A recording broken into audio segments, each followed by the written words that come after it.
ایک وقت تھا مسلمانوں کی بچیوں کا حال یہ تھا کہ کتاب ہے دلائل الخیرات شریف، جو شروع بھی درود سے ہوتی اور ختم بھی درود شریف پہ ہو جاتی، پوری کتاب درود پاک سے بھری ہوئی ہے۔ تو اس کے جو رائٹر ہیں، لکھنے والے، وہ ہیں محمد بن سلیمان الجزولی رحمت اللہ تعالی علیہ، انہوں نے وہ کتاب لکھی۔ ان سے کسی نے پوچھا کہ حضرت یہ آپ کو کتاب لکھنے کا کیسے خیال آیا کہ پوری کتاب ہی درود سے بھر دیا آپ نے؟ تو فرمانے لگے کہ میرے ساتھ ایک واقعہ پیش آیا تھا اور وہیں کھڑے کھڑے میں نے قسم کھائی تھی کہ اب ایسی کتاب لکھوں گا جو ساری درود سے بھری ہوگی۔ تو اس نے پوچھا کہ کیا واقعہ پیش آیا تھا کہ اتنا شوق پیدا ہوا؟ یہ میں بطور خاص اپنی ماؤں بہنوں بیٹیوں کے لیے عرض کر رہا ہوں۔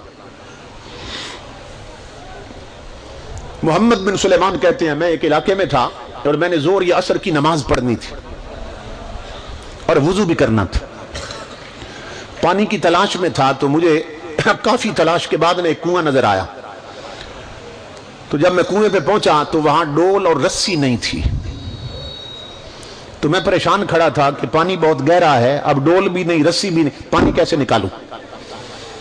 تو وہ فرماتے ہیں کہ یہ کنواں تھا اور کنویں کے ساتھ جڑواں کسی غریب کا کچا سا گھر تھا، جڑا ہوا تھا گھر، اور اس گھر کی چھت پر نا 7-8 سال کی معصوم بچی بیٹھی تھی، کھیل رہی تھی۔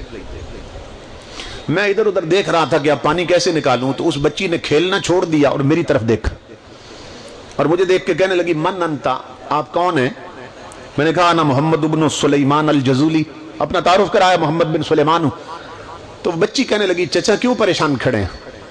تو میں نے کہا کہ بیٹی میں نے وضو کرنا تو ڈول اور رسی نہیں ہے، تو پریشان ہوں کہ اب پانی کیسے نکالوں۔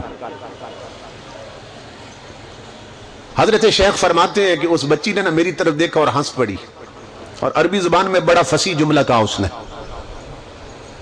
پھول جھڑتے تھے اس کے منہ سے۔ بچی پتہ کیا کہنے لگی؟ کہنے لگی انت الذی یثنى علیک الخیر وانت تتطیر بما تخرج به الماء من البئر۔ کہنے لگی چچا بڑے افسوس کی بات، بڑے تعجب کی بات، تیری ولایت کے ڈنکے بستیوں میں بج رہے ہیں اور کنویں سے پانی بھی نہیں نکلتا آپ سے،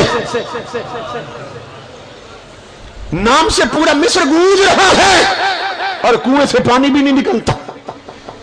آپ فرماتے ہیں میں نے کہا میری بیٹی شاید تو میری بات نہیں سمجھی، میں نے تجھے بتایا بھائی ڈول اور رسی نہیں ہے، تو ڈول اور رسی کے بغیر پانی کیسے نکلتے ہیں؟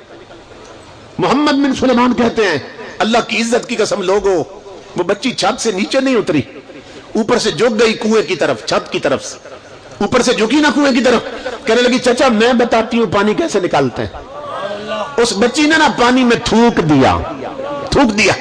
محمد بن سلیمان کہتے ہیں لوگوں اللہ کی عزت کی قسم میں اندازہ نہیں کر سکا اس بچی کی تھوک نیچے پہلے پہنچی ہے یا پانی اچھل کے پہلے باہر نکلا۔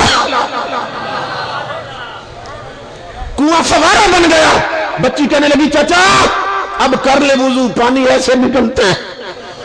محمد بن سلیمان کہتے ہیں مجھے تو وضو بھول گیا، میں نے یوں ہاتھ باندھے، میں نے کہا میری بیٹی اب میں وضو بعد میں کروں گا، اقسمک باللہ بما نلت هذه المنزلہ، میں تجھے رب کی قسم دیتا ہوں پہلے یہ بتا کہ اس چھوٹی عمر میں اتنے اونچے رتبے کیسے پا لیے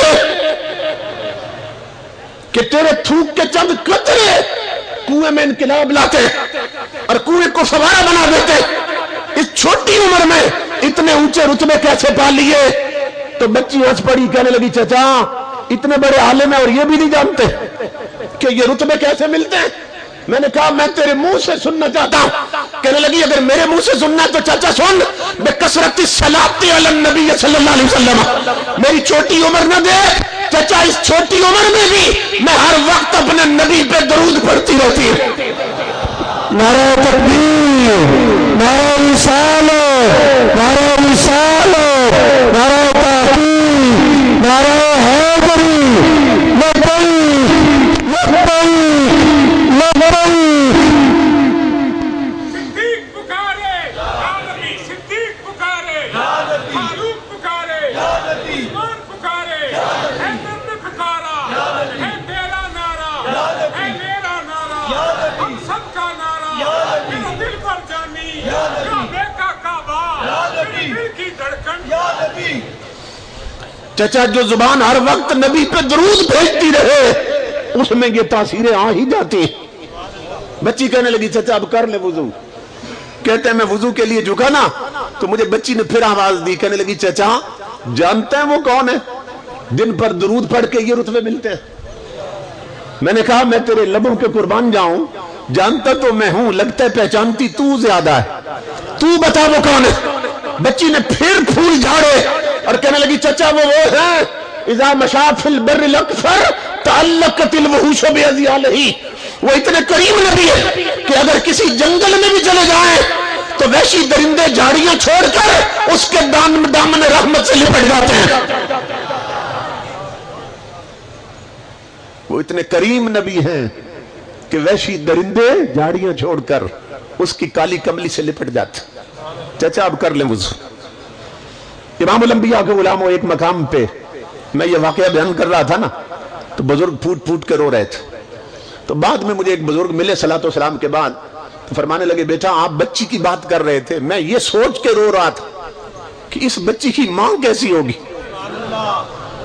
اس کا باپ کیسا ہوگا کہ جن کی 7 سال کی بچی کا یہ مقام ہے، اس کی ماں کا رتبہ کیا ہوگا؟ اس لیے کہ یہ رتبے ماں کی طرف سے بنتے ہیں اور یہ مزاج باپ کی طرف سے بنتے ہیں۔